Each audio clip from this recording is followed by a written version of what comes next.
Welcome to Ammanga kitchen. White sauce pasta எப்படி செய்கிறதுன்னு பார்க்கலாம்.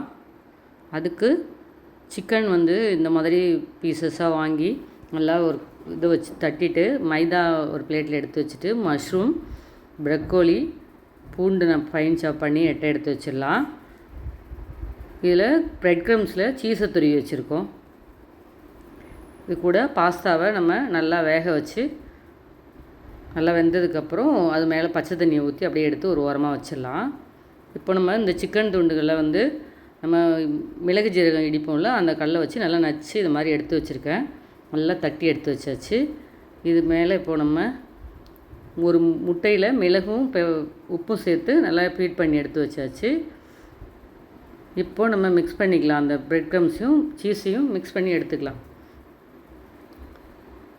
இப்போது நம்ம சிக்கனில் பெப்பரும் சால்ட்டும் லைட்டாக தூவி வச்சிடலாம். இப்போது இந்த மிளகை நல்லா க்ரஷ் பண்ணி அப்படியே மேலே கொஞ்சமாக தூவிட்டு சால்ட்டும் கொஞ்சமாக தூவி எடுத்துடலாம். எல்லா பக்கமும் படுற மாதிரி இப்படி தூவிட்டு இப்போ திருப்பி போட்டு அதே மாதிரி பெப்பர் சால்ட்டு லைட்டாக போட்டால் போதும். அந்த அளவுக்கு இப்போது சால்ட்டு சேர்த்துட்டு பெப்பரையும் நம்ம கொஞ்சமாக சேர்த்துக்கலாம்.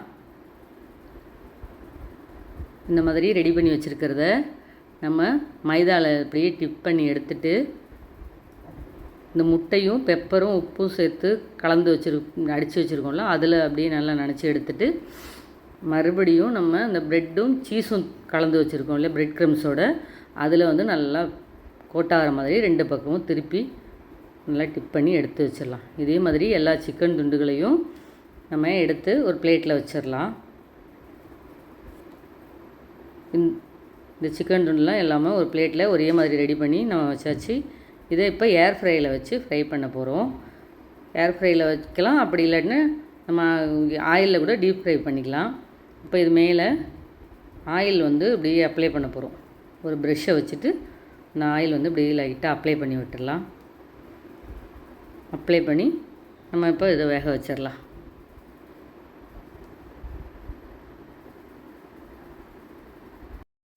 சிக்கன் துண்டுலாம் ஃப்ரையரில் வேகிறதுக்குள்ளே நம்ம மற்ற வேலைகள்லாம் பார்த்துடலாம். பாஸ்தா செய்கிறதுக்கு மற்ற என்னென்ன பொருள் தேவை அப்படிங்கிறதெல்லாம் பார்த்துடலாம். அது வரைக்கும் அது நல்லா வேக ஆரம்பிக்கட்டும். பாஸ்தா செய்கிறதுக்கு பாஸ்தாவை வேக வச்சு எடுத்து வச்சுருக்கோம். அதுக்கப்புறம் மைதா, பால், oregano, chilli flakes, salt, pepper, broccoli, mushroom, butter, garlic fine chop பண்ணி எடுத்து வச்சுருக்கோம். வாங்க அது எப்படி செய்கிறதுன்னு பார்த்துடலாம். இப்போது கடாயில் எண்ணெய் சேர்த்துட்டு நம்ம இந்த ப்ரக்கோலி சுடு தண்ணியில் போட்டு சால்ட்டு போட்டு நல்லா கொதிக்கிற தண்ணியில் போட்டு எடுத்து வச்சுருக்கோம். அதையும் அந்த எண்ணெயில் சேர்த்து நல்லா இப்போ நம்ம அதை வதக்கி எடுத்துடலாம். இது கூட கொஞ்சமாக பெப்பரும் இதுக்கு தேவையான அளவுக்கு சால்ட்டு மட்டும் சேர்த்துட்டு நம்ம நல்லா வதக்கி எடுத்துக்கலாம். அப்போ தான் இந்த வெஜிடபிள்ஸோட ரா ஸ்மெல் போயிட்டு நம்ம பாஸ்தா சாப்பிடும்போது நல்லா டேஸ்டியாக இருக்கும். அதனால் ஆயிலில் நல்லா வதக்கி எடுத்துடலாம். நல்லா வதங்குற வரைக்கும் நம்ம நல்லா வதக்கி எடுத்துக்கலாம். நல்லா வதங்கிடுச்சு. இதை அப்படியே ஒரு பிளேட்டுக்கு மாற்றி எடுத்துடலாம்.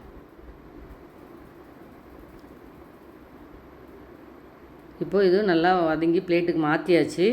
இதுக்கப்புறம் இதுலேயே கொஞ்சம் ஆயில் சேர்த்துட்டு நம்ம மஷ்ரூமை வதக்க போகிறோம்.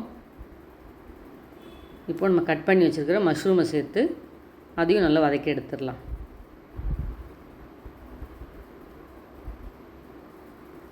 இப்போ இதுக்கு தேவையான சால்ட்டு பெப்பரும் இப்போ நம்ம சேர்த்துக்கலாம்.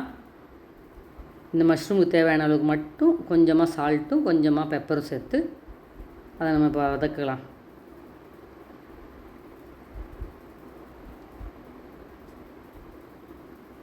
இப்போது சால்ட்டு, அதுக்கப்புறம் நம்ம பெப்பரை க்ரஷ் பண்ணி அதையும் இப்போ போட்டுக்கலாம். கொஞ்சமாக போட்டால் போதும். அந்த மஷ்ரூமுக்கு தேவையான அளவுக்கு மட்டும் இருந்தால் போதும். இது கொஞ்சம் நல்லா வதக்கி எடுத்துக்கலாம். தண்ணி விடும், தண்ணிலாம் இதாகிற வரைக்கும் நல்லா வதக்கி எடுத்துக்கலாம். இந்த ஆயிலே அது நல்லா வெந்துடும். அந்த அளவுக்கு ஃப்ரை ஆகிற வரைக்கும் நல்லா வதக்கி எடுத்துடலாம். இப்போது நல்லா வதங்கி அது ரெடி ஆகிட்டுருக்கு. இதையும் ஒரு பிளேட்டில் அப்படியே எடுத்து வச்சிடலாம். இப்போது இதில் அதே கடாயில் பட்டர் சேர்த்து மெல்ட் ஆகட்டும். பட்டர் மெல்ட் ஆனதுக்கப்புறம் நம்ம பைன் சாப் பண்ணி வச்சுருக்கிற கார்லிக்கை சேர்த்துக்கலாம்.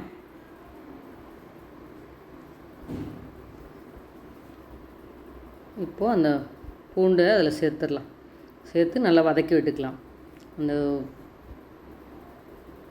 நல்லா வதங்குற வரைக்கும் அந்த பட்டரில் அந்த பூண்டு நல்லா வதங்கட்டும்.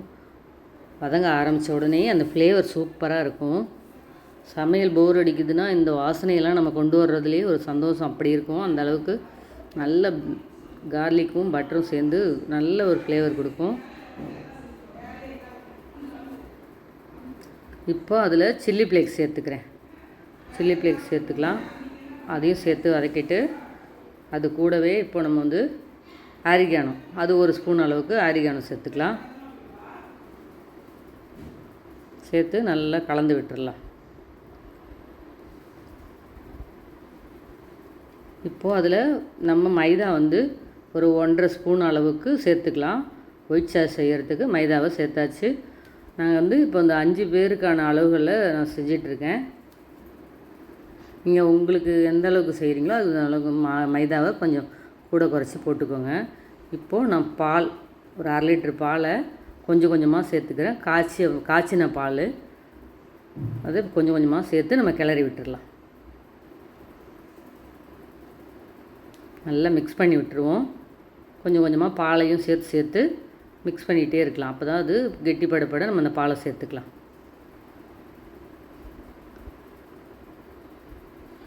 இப்போது நான் எல்லா பாலையும் சேர்த்துட்றேன். சேர்த்துட்டு நம்ம நல்லா கிளறி கொடுத்துட்டே இருந்தோம்னா அது இப்போ கொதிக்க ஆரம்பிக்கும்.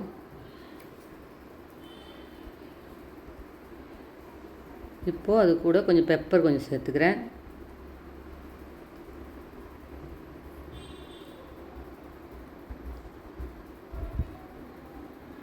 பெப்பர் நல்லா க்ரஷ் பண்ணி அதுக்கு இந்த சாஸுக்கு தேவையான அளவுக்கு மட்டும் சேர்த்துக்கிறேன். இப்போது கொஞ்சமாக சால்ட்டும் சேர்த்தாச்சு. இது நல்லா கொதிக்க ஆரம்பிச்சிருச்சு. நல்லா கொதிச்சிருச்சு.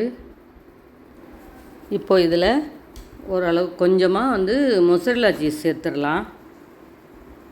சேர்த்து நல்லா மிக்ஸ் பண்ணி விட்டுக்கலாம். சீஸ் வந்து நல்லா கரையட்டும். நல்லா மிக்ஸ் பண்ணி விட்டுடலாம்.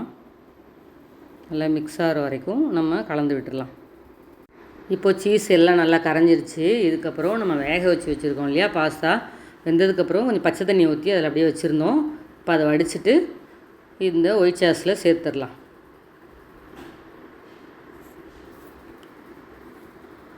நல்லா சேர்த்து எல்லாத்தையும் நம்ம இப்போது அதில் சேர்த்துட்டு கலந்து விட்டுடலாம். இப்போ பாஸ்தாவை எல்லாத்தையும் சேர்த்து நல்லா மிக்ஸ் பண்ணி விட்டுக்கலாம். நல்லா மிக்ஸ் ஆகி அப்படி நல்லா கிளறி விட்டுருவோம். மிக்ஸ் ஆகிற வரைக்கும் நல்லா கலந்து விட்டதுக்கப்புறம் நல்லா இது மாதிரி நல்லா மிக்ஸ் பண்ணி விட்டுருங்க. எல்லா பக்கமும் மிக்ஸ் ஆகட்டும். இது குழந்தைங்கலேருந்து பெரியவங்க வரைக்கும் எல்லாருக்கும் ரொம்ப பிடிக்குங்க. அந்தளவுக்கு டேஸ்டியாக இருக்கும். நம்ம அது இப்போது வந்துருச்சு. டேஸ்ட் பார்த்துடலாம். இதில் இன்னும் கொஞ்சம் சீஸை தூவிக்கலாம். நல்லா சீஸு முதல்ல கம்மியாக தானே போட்டோம், அதனால் இப்போ கொஞ்சம் நிறையாவே போட்டு நல்லா மிக்ஸ் பண்ணி விட்டுடலாம்.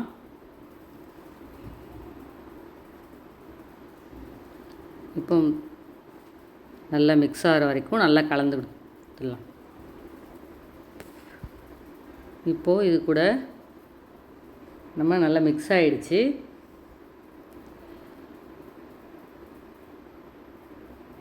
நல்லா மிக்ஸ் ஆனதுக்கப்புறமா நம்ம இப்போது வந்து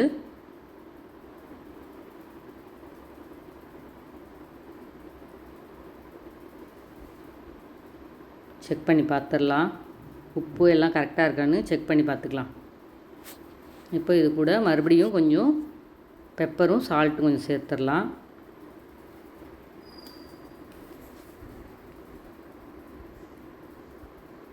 இதில் சில்லி ஃப்ளேக்ஸ் கொஞ்சமாக சேர்த்துக்கலாம். சில்லி ஃப்ளேக்ஸையும் சேர்த்தாச்சு. இதுக்கப்புறம் நம்ம பார்மேசன் சீஸ் அதையும் இப்போ சேர்க்க போகிறோம். பார்மேசன் சீஸை கொஞ்சம் தாராளமாக சேர்த்துக்கலாம். நல்லா நிறைய சேர்த்துக்கோங்க. டேஸ்ட்டு சூப்பராக இருக்கும். பெரியவங்கலேருந்து சின்னவங்க வரைக்கும் எல்லாருக்கும் இந்த பாஸ்தா பிடிக்கும்.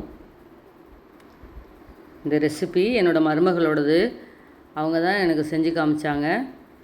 ரொம்ப ரொம்ப அடிக்கடி செய்வாங்க. அது நல்ல டேஸ்ட்டு நல்லாயிருக்கும். அதனால் இந்த ரெசிபியை உங்களுக்காக நான் இப்போது செஞ்சு காமிச்சிருக்கோம். இப்போது ரெடி ஆகிடுச்சு. இதுக்குள்ளே இந்த ப்ரக்கோலியை சேர்த்துட்டு மஷ்ரூமையும் அதில் சேர்த்துடலாம்.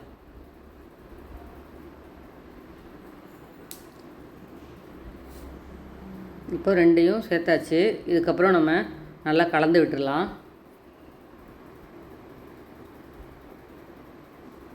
நல்லா கலந்து மிக்ஸ் பண்ணி விட்டுடலாம். நல்லா மிக்ஸ் ஆகட்டும். இதை நம்ம வீட்டிலையே செஞ்சு சாப்பிட்லாம். சூப்பராக இருக்கும். இது வந்து ரெஸ்டாரண்ட்டில் தான் கிடைக்கும், நம்ம வீட்டில் செய்ய முடியாதோ அப்படின்லாம் பயப்பட வேண்டாம். ஈஸியாக நம்ம சூப்பர் மார்க்கெட் போகும்போது இதை வாங்கிட்டு வந்து வச்சிட்டோன்னா ஈஸியாக செஞ்சிடலாம். இப்போ இது கூட கொஞ்சமாக பெப்பர் சேர்த்தாச்சு. ஃபைனலாக இப்போது நல்லா மிக்ஸ் பண்ணி விட்டு ரெடி பண்ணியாச்சு. அவ்வளோதான். இது கூட நம்ம ஒரு பிளேட்டுக்கு மாற்றிட்டு நம்ம ஃப்ரையரில் இருந்த சிக்கனையும் அது மேலே வச்சிட்டோம்னா ஒரு சூப்பரான ஒயிட் சாஸ் பாஸ்தா சூப்பராக ரெடி ஆகிடுச்சு. நீங்களும் ட்ரை பண்ணி பாருங்கள். ட்ரை பண்ணி பார்த்துட்டு எப்படி இருக்குன்னு கமெண்ட்டில் சொல்லுங்கள். நன்றி.